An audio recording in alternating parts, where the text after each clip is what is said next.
یہ ہے مقبوضہ بلوچستان۔ آج پیر 9 ستمبر سال 2024 ہے۔ بلوچستان ٹوڈے سے آج کی علاقائی خبروں کے ساتھ میں ہوں آپ کا میزبان الیاس بلوچ۔ کراچی خفیہ ایجنسیوں نے مند کے نوجوان کو ایئرپورٹ سے لاپتہ کر دیا۔ کوئٹہ لاپتہ جہاز بلوچ کی بازیابی کے لیے ریلی پریس کلب کے سامنے احتجاجی مظاہرہ کیا گیا۔ استاد واحد قمبر کو منظر عام پر لایا جائے، لواحقین کی مظاہرے سے خطاب۔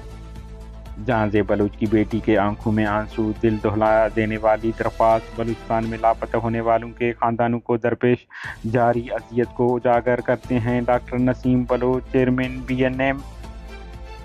بلوچستان کے ضلع کوہلو میں گرلز کالج کی غیر فعالی کے خلاف طلباء الائنس کوہلو کی جانب سے ایک احتجاجی ریلی نکالی گئی۔